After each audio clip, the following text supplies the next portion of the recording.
వాహిని media ప్రేక్షకులకు నమస్కారములండి. నేను వైద్య లక్ష్మణ్. ఇవాళ ఎంతోమంది బాధపడుతున్న సమస్య వచ్చేసేసి డయాబెటీస్ అండి, మధుమేహము. అయితే ఈ డయాబెటీస్ అనేది మన ఇది ఒక లైఫ్ స్టైల్ డిజార్డర్ అని చెప్పడానికి ఉంటుందండి.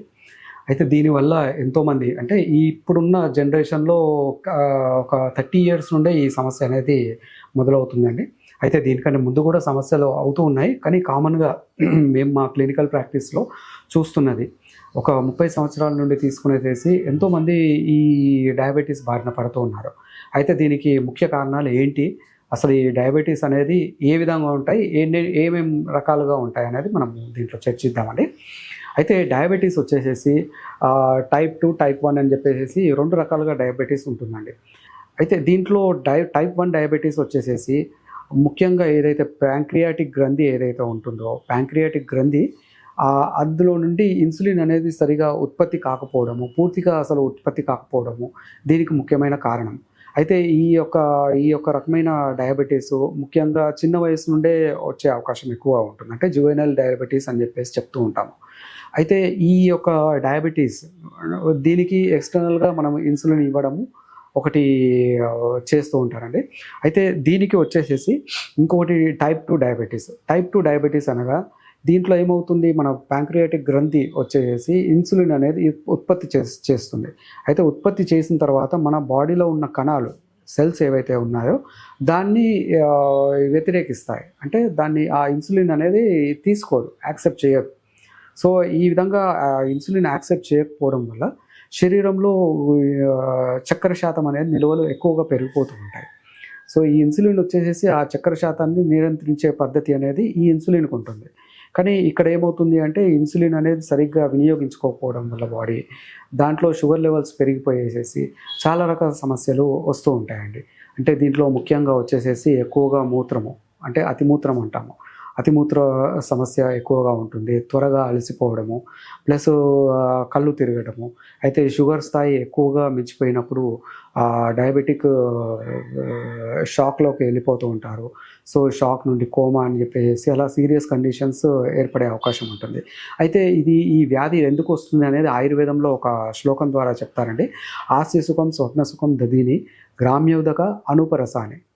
అంటే ఎక్కువగా సెడెంటరీ లైఫ్ స్టైల్ ఉండటము, ఆహార పద్ధతులు అంటే మనకు ఇష్టమైనది ఎన్నో ఆయిలీ ఫుడ్స్ కానీ ఏదైనా సరే చాలా ఎక్కువగా పరిమాణంలో తింటూ ఉండటము, లేదంటే ఎక్కువగా సీ ఫుడ్ కానీ నాన్ వెజ్ కానీ ఇవి ఎక్కువగా తినటం వల్ల, ఎక్కువ రైస్ ఇలాంటి పదార్థాలు వాడటం వల్ల, సో మన లైఫ్ స్టైల్లో ఎక్కువ వ్యాయామం లేకుండా సెడెంటరీగా మనము కూర్చొని ఉండటము, ఎక్కువగా శారీరక శ్రమ లేకపోవడము, సో ఎక్కువగా మానసిక చింతన, స్ట్రెస్ అనేది ఎక్కువగా ఉండటము, ఇవన్నీ కూడా దీనికి కారణాలు.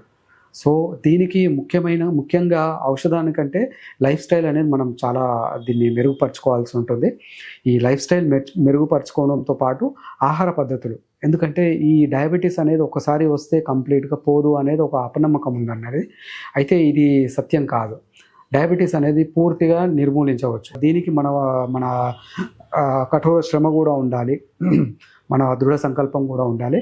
ఈ విధంగా ఉంటే కనుక తప్పకుండా ఈ షుగర్ నుండి బయటపడతామండి. ఆయుర్వేద ప్రకారం అయితే మాత్రము మన డైట్లో వచ్చేసేసి ముఖ్యంగా రైస్ అనేది అవాయిడ్ చేయాల్సి ఉంటుంది. రైస్ కానీ తెల్లటి పిండి పదార్థాలు కానీ ఇవన్నీ కూడా కంప్లీట్గా మానేయాల్సి ఉంటుంది. అయితే దీంతోపాటు మనము మిల్లెట్స్ మన డైలీ రొటీన్ లైఫ్ స్టైల్లో కానీ ఫుడ్లో కానీ మనం దీన్ని ఇంక్లూడ్ చేసుకున్నట్టయితే కనుక షుగర్ స్థాయిలు మెరుగ్గా అవుతూ ఉంటాయండి. సో ఈ విధంగా టైప్ 2 డయాబెటీస్ ఏదైతే ఉన్నదో మన శరీరం ఏదైతే ప్యాంక్రియాస్ ఇన్సులిన్ ఉత్పత్తి చేసి మన శరీరం దాన్ని యాక్సెప్ట్ చేయట్లేదో, అంటే ఇన్సులిన్ రెసిస్టివిటీ అంటాం అన్నమాట. ఈ యొక్క సమస్య కంప్లీట్గా మళ్ళీ రివర్సల్ అవుతుందండి. దీన్నే రివర్సల్ డయాబెటీస్ అంటారు. అయితే దీంట్లో నేను మీకు చెప్పబోయే చిట్కా మేము ఎంతోమంది పేషెంట్స్కి మేము వినియోగిస్తూ ఉన్నాము. దీంతో చాలా చక్కటి రిజల్ట్స్ ఉంటాయి. మీరు కూడా చేయండి దీన్ని. అయితే ఇందులో వచ్చేసేసి 3 ఇంగ్రీడియంట్స్ అండి. ముఖ్యంగా వచ్చేసేసి పొడపత్రి ఒక 100 గ్రాములు తీసుకోవాలి. దాంతోపాటు నేరేడు గింజల చూర్ణము ఒక 100 గ్రాములు, అలాగే తులసి గింజల చూర్ణము తులసి గింజలు మనకు మార్కెట్లో దొరుకుతాయండి. తులసి గింజల చూర్ణం ఒక 100 గ్రాములు. ఈ 3 సమభాగములుగా తీసుకునేసి ఉదయం, సాయంత్రం ఒక్కొక్క టీ స్పూన్ కనుక వాడుతూ ఉన్నట్లయితే మీకు అతిమూత్రం కానీ, లేదంటే డయాబెటిక్ న్యూరోపతి, కాళ్ళు చేతులు మండటము, ఇలాంటి డయాబెటిక్లో ఉండే మ్యాక్సిమం సింప్టమ్స్ అన్నీ కూడా కంట్రోల్ అవుతూ ఉంటాయి. సో దీంతో పాటు షుగర్ లెవెల్స్ కూడా నియంత్రణకు వస్తూ ఉంటాయి క్రమేణా. సో దీంతో పాటు కంపల్సరీ డైట్ అనేది పాటించాలండి. డైట్ పాటించకుండా షుగర్ లెవెల్స్ అనేది అంత ఈజీగా బ్యాలెన్స్కి రావు. సో ఇది వాడుతూ దీంతో పాటు మనం ఇంకా మెరుగైన ఔషధం వాడాలంటే కనుక దీంట్లో 1 గ్రాము స్వర్ణభస్మం అండి. 1 గ్రాము స్వర్ణభస్మానికి ఒక 60 గ్రాములు శుద్ధి చేసిన అశ్వగంధ చూర్ణము. శుద్ధి అంటే పాలలో దీన్ని ఉడకబెట్టేసేసి దాన్ని డ్రై చేసి పౌడర్ చేస్తారండి. సో ఇది ఒక శుద్ధి చేసిన అశ్వగంధ చూర్ణము 60 గ్రాములు, 1 గ్రాము స్వర్ణభస్మం. 1 గ్రామ్ నుండి కండిషన్ని బట్టి 1.5 గ్రామ్, 2 గ్రామ్స్ వరకు కూడా వాడుకోవచ్చు.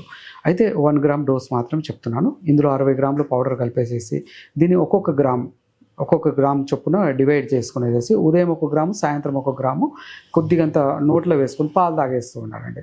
సో ఈ విధంగా చేయడం వల్ల శరీరం క్రమేణా ఈ డయాబెటిక్ న్యూరోపతి కానీ, డయాబెటీస్ నుండి కానీ బయటకు వస్తుంది. అయితే ఇందులో ముఖ్యంగా ఇంకొకటి నిషామ్లకి అంటామండి. నిషామ్లకి అనేది ఇప్పుడు మనకు ఉసిరికాయలు వచ్చే సీజన్.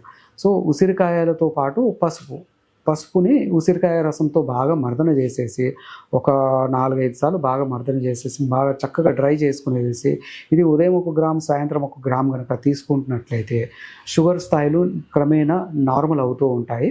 దీంతోపాటు శరీరంలో డయాబెటీస్ వల్ల వచ్చే కాంప్లికేషన్స్, న్యూరోపతి కానీ, లేదంటే కిడ్నీ ఫెయిల్యూర్స్ కానీ అలాంటి అంతవరకు కండిషన్ వెళ్ళకుండా ఈ యొక్క యోగం అనేది మిమ్మల్ని కాపాడుతుందండి. ఇదందరూ కూడా మీరు చేసుకునేసేసి దీని ద్వారా మీరు మెరుగు అవుతారు. మంచి ఆరోగ్య ఫలితాలు లభిస్తాయని చెప్పి ఆశిస్తూ నమస్కారం అండి.